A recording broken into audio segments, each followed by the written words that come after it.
Hello, হ্যাঁ sir. চুমকি আলু বলছেন? হ্যাঁ স্যার, আমি চুমকি আলু। Okay, sir, good morning. Good morning. Okay, first of all, say something about yourself. Thank you, sir, for giving me this opportunity to introduce myself. I am Chumki Alu. I am from Rajnagar Gram Panchayat under Daspur 1 GP, Daspur 1 block from Paschim Mednipur. I have completed my HS 2009 and my graduation in 2012 with English honors from Ghatal Robindra Shatobarshiki Mahavidyalaya from Vidyasagar University, and I have completed my masters with English in 2015 from Vidyasagar University.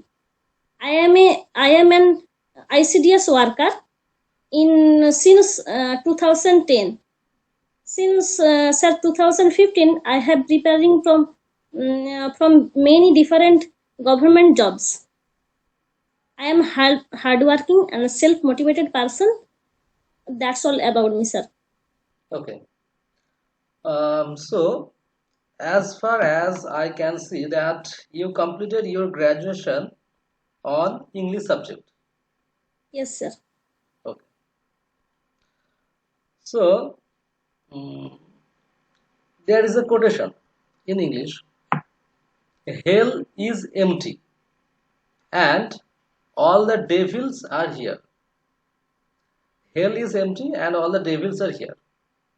I just want to know from you that in which Shakespearean play, I also mentioning the writer or the playwriter, it is a dialogue from Shakespearean play, and you have to mention the name of that Shakespearean play. Do you know the name in which play this sentence is mentioned? Hell is empty and all the devils are here.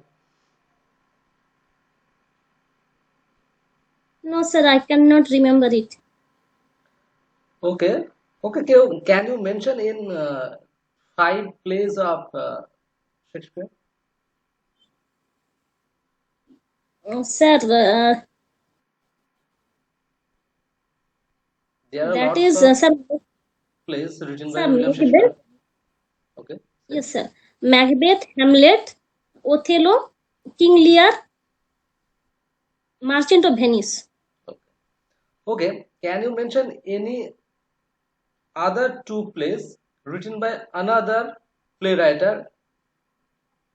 other than William Shakespeare? Sir,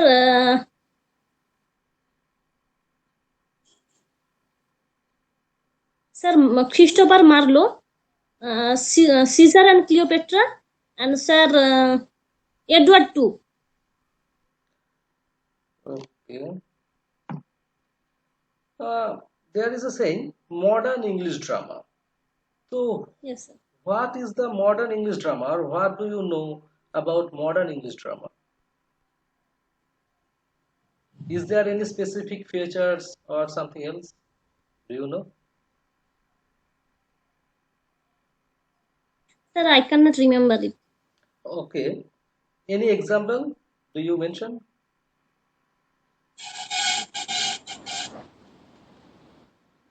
Any example of modern English drama?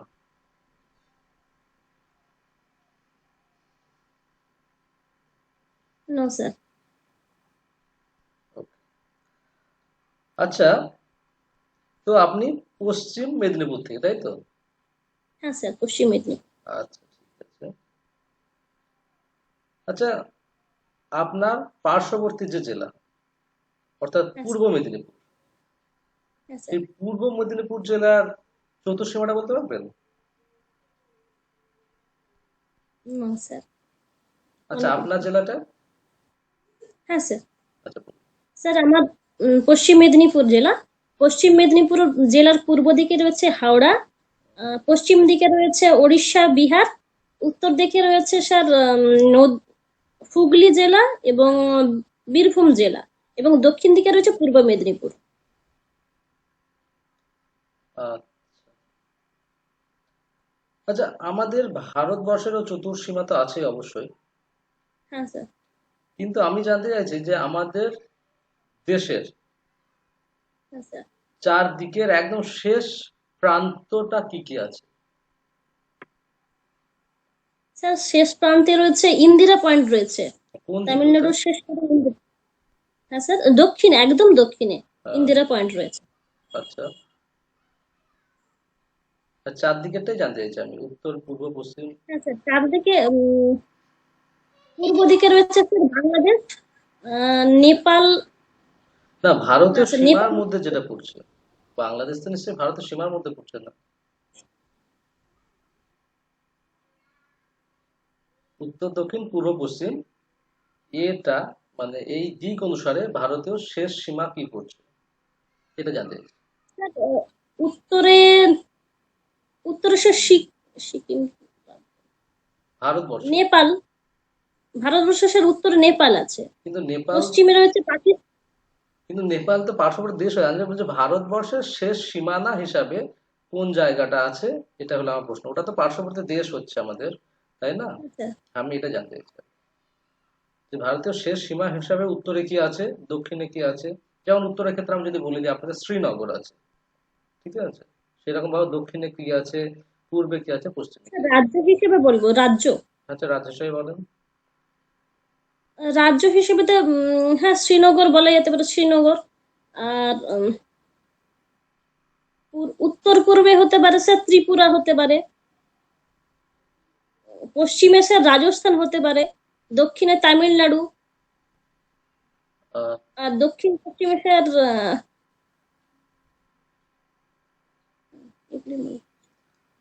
আচ্ছা ঠিক আছে।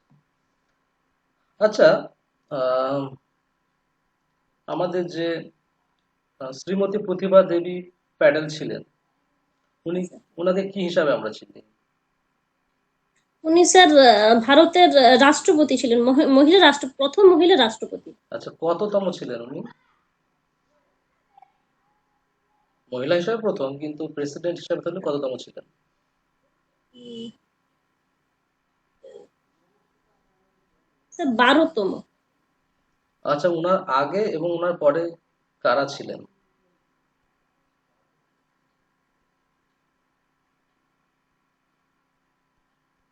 ওনার আগে sir,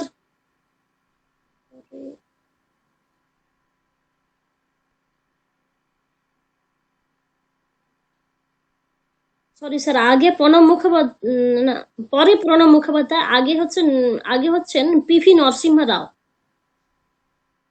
আচ্ছা, তাহলে APJ Abdul Kalam কোন সময় ছিলেন?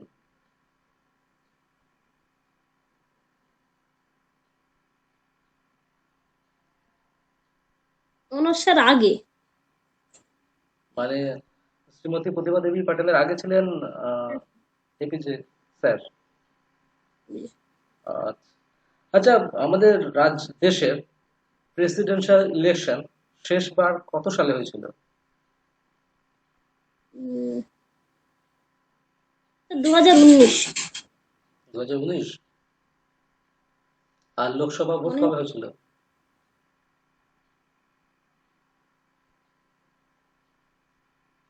19 মনে হচ্ছে। কোনটা 19, প্রেসিডেন্সিয়াল ইলেকশন না লোকসভা ভোট, কোনটা? না স্যার, প্রেসিডেন্ট ইলেকশন হয়েছে 2018, আর লোকসভা স্যার 2019। প্রেসিডেন্ট ভোট দু 19 হাজার হয়তো। আঠারোতে হয়েছিল? ওটাই স্যার মনে হচ্ছে। আচ্ছা, তাহলে প্রেসিডেন্টের ভোট আবার কবে হবে? স্যার 23, 18ই হলে 23। উম, আচ্ছা, এটা দেখতে হবে মনে হচ্ছে আপনাকে, ঠিক আছে। আচ্ছা ঠিক আছে, আপনাকে আমি এবার কতগুলো শহর, ভারতবর্ষের কতগুলো বিখ্যাত শহর আছে, সেই শহরগুলোর নাম আপনাকে বলবো। আপনাকে বলতে হবে ওই শহরগুলো কোন রাজ্য, আচ্ছা। ঠিক আছে। প্রথমেই ইন্দোর। ইন্দোর নামক শহরটার নিশ্চয় নাম শুনেছেন। হ্যাঁ স্যার। এটা কোন ইন্দোর রাজ্য? স্যার ভোপাল মানে মধ্যপ্রদেশের। মধ্যপ্রদেশ। আচ্ছা, ভাদোদরা নামটা নিশ্চয় শুনেছেন। হ্যাঁ স্যার, এটা ওটা কোথায়? গুজরাটে। গুজরাট। গুজরাট স্যার। কোয়েম্বাটোর? স্যার আমেদাবাদ। কোয়েম্বাটোর আমেদাবাদ। কোন রাজ্যে? উম,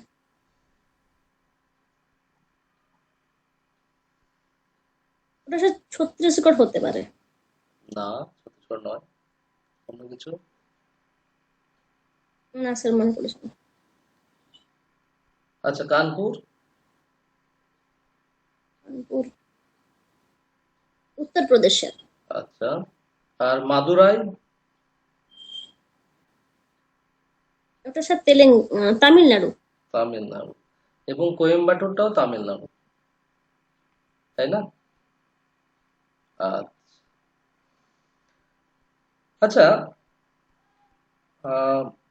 আইসিডি সুপারভাইজারের জন্য আপনি ইন্টারভিউ প্রস্তুতি নিচ্ছেন, তো অন্যান্য কোনো পরীক্ষায় পাশ করে আছেন নাকি?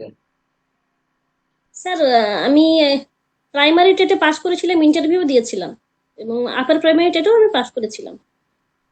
আচ্ছা, তো যেহেতু আপনি অনেক 2010 থেকেই এই কাজে আছেন, তাই তো? অঙ্গনওয়াড়ি ওয়ার্কার হ্যাঁ স্যার। হিসাবে আছেন, তো বেশ আপনার অভিজ্ঞতা তো এই কাজে ভালোই আছে। তো সেখান থেকে আইসিডি সুপারভাইজার হবেন, হ্যাঁ স্যার।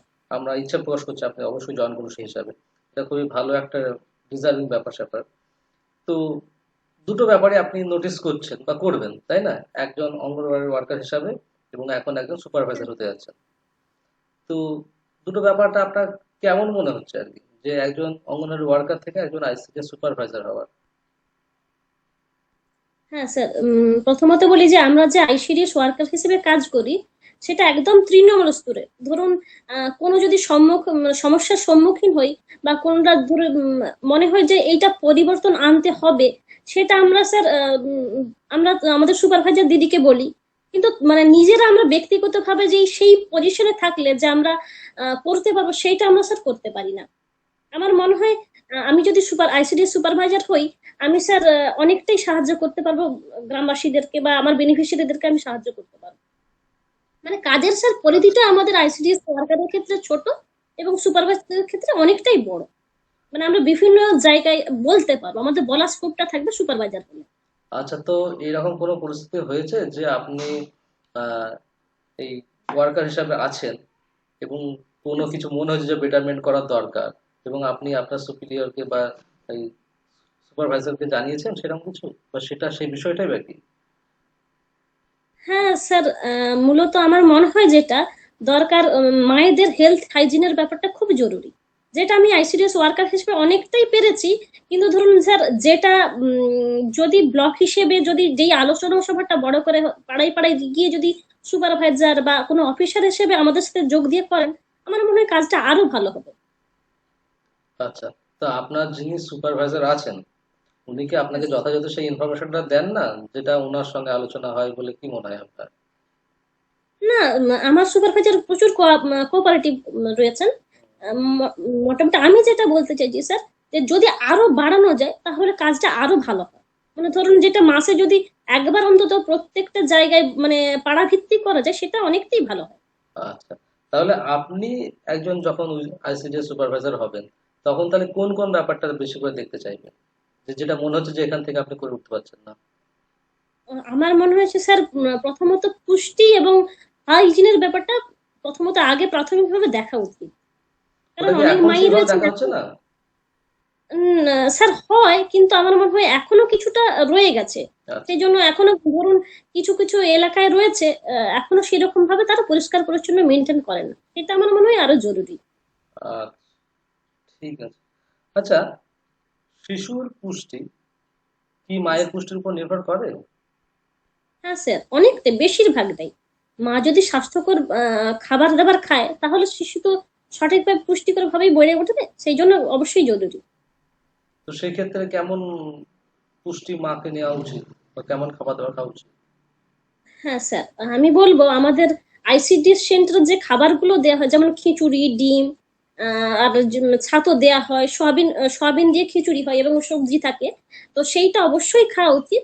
তাতে মায়েদের হজম, সকালবেলা যে খাবার খায় না, সেটা হজমটা হয়ে যাবে ঠিক করে। এছাড়া স্যার আমি বলবো প্রচুর পরিমাণে জল খেতে, 8 ঘন্টা বিশ্রাম নিতে, এবং স্যার প্রচুর শাকসবজি, মরশুমি ফল, এগুলো খেতে। এগুলো আর অবশ্যই স্যার আয়রন ট্যাবলেট খেতে বলবো। আর যদি না আয়রন ট্যাবলেট অনেকে খাচ্ছেন, কিন্তু যদি ধরুন কারো শরীরে রক্তাল্পতার অভাব রয়েছে, আমি বলবো কুলেখাড়াটাও খান, এবং মরশুমি ফল অবশ্যই খান, সবুজ সবুজ টাটকা শাকসবজি খান, তাহলে যথেষ্ট। আচ্ছা, ওয়ার্কার হিসাবে আপনাদের আর কি কি কাজ করতে হয়? হ্যাঁ স্যার, ওয়ার্কার হিসেবে আমাদের প্রথমত পরিপূরক পুষ্টি দেওয়া হয়। এছাড়া স্যার 3 থেকে 6 বছরের বালকদের প্রি প্রাইমারি যে শিক্ষা সেটা দিতে হয়। এছাড়া স্যার আমাদের বিভিন্ন রেজিস্টার রয়েছে, রেজিস্টার গুলো আমাদের মেনটেন করতে হয়, হোম ভিজিট করতে হয়, হোম ভিজিট করে এবং আমাদের সেন্টার করেই যাবতীয় খাতাগুলো মেনটেন করতে হয়। এছাড়া শিশুদের উম, ওজন নিতে হয়, ওজন নিয়ে গ্রোথ চার্ট পূরণ করতে হয়। কোনো শিশুর যদি ধরুন স্বাভাবিক তাহলে তাহলে ভালো, বা কোনো শিশু যদি ওজনে কম হয় তাহলে মাকে ডেকে সেইটা সম্পর্কে উম, সচেতন করা, যে এই একটু ভালো করে খাবার দাবার খাওয়ান, বাচ্চাদিকে নজর দিন, তাহলে মোটামুটি ওজনটা উঠে যায়। এবং সেন্টারের খাবার অবশ্যই খাওয়াতে বলবো। আচ্ছা, একজন সদ্যজাত বাচ্চার স্বাভাবিক ওজন কত হওয়া উচিত, কত থেকে কতর মধ্যে? হ্যাঁ, 2.5 কেজি। 2.5 কেজিটা আমরা স্বাভাবিক বলে ভাবি। আচ্ছা, তাহলে সেটা মানে স্বাভাবিক একটা বাচ্চা, মানে ম্যাল হ্যাঁ নিউট্রিশন স্যার। নেই এরকম আমরা ধরতে পারি। হ্যাঁ স্যার, হ্যাঁ স্যার, আচ্ছা, ওইটাই। ঠিক আছে। তো স্বাভাবিকভাবে আপনি তাহলে অনেকদিন ধরে 2010 থেকে 2021, মানে প্রায় 10 বছর প্লাস ধরাই যায়। আচ্ছা, আচ্ছা। তো এটাই কি আপনার প্রথম জব, না এর আগে কোনো জবে জয়েন করেছিলেন? না স্যার, এটাই আমার প্রথম। আমি আচ্ছা, উচ্চ মাধ্যমিক দেওয়ার পরে এটা পেয়েছিলাম। আচ্ছা। তো ইন বিটুইন আর কিছু চেষ্টা করেছিলেন? হ্যাঁ স্যার, আমি যেমন বললাম প্রাইমারি দিয়েছিলাম, আপার প্রাইমারি দিয়েছিলাম। এছাড়া পিএসসি যে সমস্ত পরীক্ষাগুলো হয় সবগুলোই প্রায় দিই। ডব্লিউবিসিএস আচ্ছা, দিই, মিসলেনিয়াস দিই, এগুলো সবই দিই। আপনি অবসর সময় কি করেন? স্যার আমি গান শুনি। মানে অবসর সময় পান তো, মানে আপনার তো মনে হচ্ছে বেশ ব্যস্ত শিডিউল মনে হচ্ছে। হ্যাঁ স্যার, আমার ব্যস্ত শিডিউল, কিন্তু তার মধ্যে এই করোনা কালে আমি একটু ফাঁকা পেয়েছি, সেই সময় একটু গান শুনি। আচ্ছা, তবে আমি আপনার পড়াশোনা। ভ্যাকসিন ভ্যাকসিন হয়েছে দুটোই? হ্যাঁ স্যার, আমার দুটোই হয়েছে। কোন ভ্যাকসিন হয়েছে, মানে কোন ইয়েটা? স্যার আমার কোভিশিল্ড হয়েছে। আচ্ছা, ওটা আপনার সেন্টার থেকে দিয়ে দেওয়া হয়েছে মনে হয়। হ্যাঁ, আমাদের স্যার ব্লক থেকে দেয়া হয়েছিল। আচ্ছা, হ্যাঁ, তো যেটা বলছিলাম, তাহলে আপনি গান শুনতে পছন্দ করেন, তাই তো? আচ্ছা। আচ্ছা, আচ্ছা। আহ, বর্তমান যুগের দুজন ফিমেল সিঙ্গারের নাম বলতে পারবেন? উম, হ্যাঁ স্যার, শ্রেয়া ঘোষাল আছেন, অলকা ইয়াগনিক আছেন, ওনারা আছেন। আলকা ইয়াগনিককে আমরা বর্তমানে গান কিন্তু মনে হয় আরো আগেই বেশি গাইতেন, ইদানিং কালে অতটা হয়তো আর। নেহা কক্কর হতে পারেন, হুম, মোনালি ঠাকুর আছেন, ওনারা আছেন, মোটামুটি ভালোই গান। আচ্ছা, আচ্ছা। খুব জনপ্রিয় এখন। হুম, হুম, ঠিক আছে। আচ্ছা, আপনি ঘাটাল থেকে একটা কথা বললেন। আচ্ছা, ঘাটালে আমাদের একজন বিখ্যাত বাঙালি অ্যাক্টর, ওখানকার একজন বিশিষ্ট পদে আছেন, কোন পদে আছেন উনি? স্যার উনি এমপি আছেন, মেম্বার অফ পার্লামেন্ট রয়েছেন আচ্ছা, ওনার আমাদের। নামটা? হ্যাঁ স্যার, দীপক অধিকারী মহাশয়। আচ্ছা, ওকে, আপনার ইন্টারভিউ এখানেই কমপ্লিট করছি। আচ্ছা, এবার যেটা কতগুলো বিষয় আমি আপনাকে বলতে চাইবো। হুম, তারপরে আপনার কিছু জানা থাকলে অবশ্যই জানবেন। তো কিছু কিছু ইনফরমেশনের ক্ষেত্রে এমনি আপনার বলা এবং আত্মবিশ্বাস ঠিকই আছে, এবং যেটা বলছেন সেটাই পরিষ্কারভাবে বলছেন, বলার মধ্যে কোনো জড়তা নেই। এটা একটা ভালো কথা। কিন্তু কিছু কিছু ইনফরমেশন মনে হচ্ছে, যেমন ধরেন প্রেসিডেন্সিয়াল ইলেকশন এবং কে কোনটা প্রেসিডেন্ট ছিলেন কবে, আমাদের 2017 সালে হয়েছিল এবং পরবর্তীটা 2022-এ হবে। ঠিক আছে, এটা একটা বিষয়। তারপরে আমি যেটা দেখলাম, আপনার ইন্ট্রোডাকশনটা ইংরেজিতে, যেটা যেটা ইংরেজিতেই বললেন, ওটা কিন্তু আর একটু গুছিয়ে করার দরকার আছে, মানে গ্রামাটিক্যাল কিছু গন্ডগোল হচ্ছে বলে আমার মনে হলো। ঠিক আছে, এবং একটু ফ্লুয়েন্সিরও অভাব হয়েছে ওটা, মানে যেন খামচে খামচে আধা খামচে টাইপের হয়ে যাচ্ছে আর কি। ঠিক আছে, তো ওটা আর একটু বেশি করে প্র্যাকটিস করবেন আশা করি। সেই সঙ্গে আপনার জেলা, পার্শ্ববর্তী জেলা বা আমাদের জেলার চতুর্সীমা, ঠিক আছে, মানে চতুর্সীমা বলতে আমাদের দেশের বাইরের যে প্রতিবেশী দেশগুলো আছে সেটা একটা, আর একটা আমাদের দেশের মধ্যে যে শেষ বাউন্ডারি যেগুলো, ঠিক আছে, শেষ বিন্দু যেগুলো। ওকে, তো উত্তরে আমাদের শ্রীনগর দাঁড়াচ্ছে, দক্ষিণে কন্যাকুমারী বা কোচি, ঠিক আছে, তারপরে পূর্বে ধরেন শিলচর, আর পশ্চিমে পোরবন্দর, ঠিক আছে। তো এইগুলো এবং এই কোশ্চেনগুলো বিভিন্ন ভাবে জিজ্ঞেস করা হতে পারে, যে রাজ্য হিসাবে জিজ্ঞেস করা হতে পারে, বা এমনি এলাকা ভিত্তিক নামটা কি সেটাও জিজ্ঞেস করা হতে পারে, বা প্রশ্ন তো বিভিন্ন জায়গাতে বিভিন্ন রকম হতে পারে। সেই সঙ্গে আপনি যেহেতু অনেকদিন ধরে আইসিডিএস সুপারভাইজার আছেন ওয়ার্কার হিসাবে, তো সেখান থেকে আপনাকে প্রশ্ন করা হতে পারে, যেটা যেমন দু একটা আমি করলাম, ঠিক আছে। তো এরকম কিছু বিষয় আপনার আরো জানার আছে, সেগুলো জেনে নেবেন। আদারওয়াইজ দুটো বিষয় বেশ ভালো, যেটা আপনি যেটা বলছেন বা যেটা জানা যায় সেটা পরিষ্কার ভাবে বলছেন এবং নির্ভীক ভাবে বলছেন। এটা দুটো ভালো বৈশিষ্ট্য আছে এবং এই দুটো ধরে রাখাটা ভালো। এই দুটো ধরে রাখলে পারে ইন্টারভিউর ক্ষেত্রে আপনার নার্ভাসনেস হবে না এবং যেটা পারবে সঠিকভাবে গুছিয়ে বলতে পারবে। এবং ইন্টারভিউর ক্ষেত্রে সবকিছু পারার থেকেও বড় কথা হলো যে সেই সিচুয়েশনটা কিভাবে আপনি হ্যান্ডেল করছেন, এটা একটা বিষয়। কারণ আপনাকে একটা ভালো পোস্টে পদে যখন দেওয়া হবে, বিভিন্ন রকম সিচুয়েশনের মুখোমুখি আপনার হতে পারে, তাই না? আর এটা যেহেতু পাবলিক সার্ভিস কমিশন, পাবলিক নিয়ে কারবার, আর যেহেতু এর কিছুটা হলেও আপনি একটা অংশতে এখন অবশ্যই আছেন, অবশ্যই জানেন ব্যাপারটা, তাই না? যে মানুষের বিভিন্ন রকম আক্রোশের মধ্যে পড়তে হয় বিভিন্ন রকম, তাই না? সেই জন্য। তো ঠিক আছে, এবার যদি আপনার কিছু জানার থাকে বলেন। হ্যাঁ স্যার, আমি কিভাবে মানে আমি পারছি, আমি পড়ছি, কিন্তু স্যার আমি মানে বলার সময় আমার ফ্লুয়েন্সিটা আসে না, ওটা আমি কি করব? এটা প্র্যাকটিসই করতে হবে, ঠিক আছে। স্পোকেনটা যেটা দেখলাম, আপনি আয়নার সামনে দাঁড়িয়ে বারবার প্র্যাকটিস করবেন। বিশেষ করে শুরুটা অবশ্যই আমি চাইবো আর একটু ভালো করতে, যেটা সেলফ ইন্ট্রোডাকশনের ব্যাপারটা, ঠিক আছে। ওটা বারবার ওটা সঠিকভাবে আগে ইংরেজিটা লিখে নেবেন। আশা করি সেটা লেখা হয়তো আছে, বলার সময় একটু একটু গ্রামাটিক্যাল গন্ডগোল হয়তো হয়ে যাচ্ছে। সেই সঙ্গে যেহেতু আপনি ইংলিশেই গ্রাজুয়েশন করেছেন, তাহলে তো আপনার কাছ থেকে ইংলিশে ইন্ট্রোডাকশনটা ঠিকঠাক হবে, এটা আরো আশা করাই যায়, তাই না? এবার যদি আপনি বলেন অনেক আগে করেছে পরে করেছে, সেটা তার কোনো এক্সকিউজ হতে পারে না, তাই না? সেটা এক্সকিউজ দেওয়াটা ঠিকও হবে না। ওটা একটা ব্যাপার। সেই জন্য ওটা শুরুতে ওটা একটু কারেকশন করতে হবে। আপনি বারবার বারবার অভ্যাস মানে করুন, আয়নার সামনে দাঁড়িয়ে বা কাউকে বাড়ির কাউকে কারো সামনে বলুন, ঠিক আছে। যে লজ্জা ভাব হোক বা যে ভয় ভাবটা হোক, সেটা কাটাতে হবে, এটা একটা। তারপরে আপনার সাবজেক্ট হয়তো অনেকদিন আগে পড়েছেন বলে হয়তো কিছু গন্ডগোল হচ্ছে, কিন্তু এরকম প্রশ্ন আসতেই পারে। গ্রামাটিক্যাল বিষয় হতে পারে বা কোনো টেক্সচুয়াল কিছু গ্রামার, মানে রাইটার তার কি লিখেছেন, এসব প্রশ্ন আসতেই পারে, যেরকম মোটামুটি একটা করলাম আর কি, ঠিক আছে। তো স্যার ওটা কার লেখা ওটা? ওই যে প্রথমে যে একটা কোটেশন বলেছিলেন। ওটা টেম্পেস্ট থেকে নেওয়া হয়েছে, hell is empty and all the devils are here, the Tempest, ঠিক আছে। যেমন truth is beauty, beauty is truth, ঠিক আছে। তারপরে ধরেন আরো আছে আহ অনেকে এরকম বিখ্যাত বিখ্যাত যে কোটেশন গুলো আছে না, সেই কোটেশন গুলো আপনাকে কিন্তু রেডি করে রাখতে হবে। অনেক রকম কোটেশন আছে।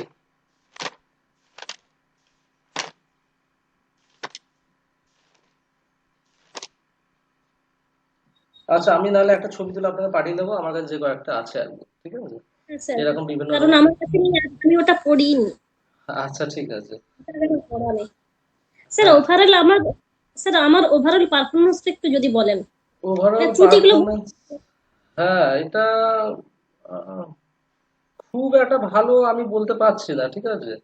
এটা যদি আমি বলি তো ওই 50 থেকে 60 মাঝখানে আমি বলবো, আমি পার্সেন্ট হিসাবে বললে, ঠিক আছে, 50 to 60%-এর মাঝামাঝি।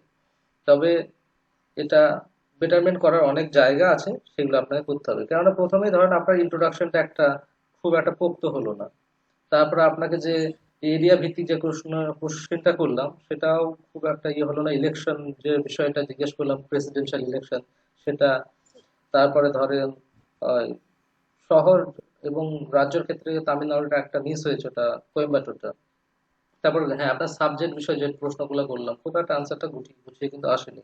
বাকি এই যে ব্যাপারগুলো মানে বুঝেছেন আশা করি, তাই না? এগুলো হ্যাঁ ইমপ্রুভমেন্ট স্যার। করা দরকার আছে। এবং এইগুলো একটু ডিলে হওয়ার আমার যেটা মূল কারণ বলে মনে হচ্ছে, যেহেতু আপনি এখন 10 বছর ধরে একটা কাজের মধ্যে যুক্ত আছেন, তো আর পড়াশোনাটা অনেকটাই আগে, এই গ্রাজুয়েশনের পরে হয়তো আর কিছু এমএ টেমে আর করেননি মনে হয়। না স্যার, এমএ করেছি আমি। করেছেন? হ্যাঁ এমএটা কত স্যার। সালে করেছেন? স্যার 2015। 2015। আচ্ছা। তো যাই হোক, এর মাঝখানে হয়তো এখন আর তার সেইভাবে হয়তো আপনি ওর মধ্যে টাচে আছেন কিনা আমার একটু সন্দেহ হচ্ছে, এই বিশেষ করে হ্যাঁ সাবজেক্ট স্যার, গুলো। আমি অনেকটাই টাচে নেই। হ্যাঁ, আর বিভিন্ন পরীক্ষাগুলো দিচ্ছি, ওই দিকটাই একটু নজরটা বেশি চলে যায়। তো ঠিক আছে, আশা করি এই ইন্টারভিউ দেওয়ার মধ্যে দিয়ে এবং আরো ইন্টারভিউ ইউটিউবে আছেন, এগুলো দেখবেন, তাহলে একটা আইডিয়া পাবেন যে কিভাবে আরো প্রিপারেশন নেওয়া দরকার। আমি দেখি, প্রত্যেকটাই আমি দেখি। হ্যাঁ, আর সেই সময় সুবিধা অসুবিধা হলে আমাদের অবশ্যই যোগাযোগ করতে পারে। হুম, আচ্ছা, ঠিক আছে, তাহলে ওকে, ধন্যবাদ স্যার। ঠিক আছে, কাটেন।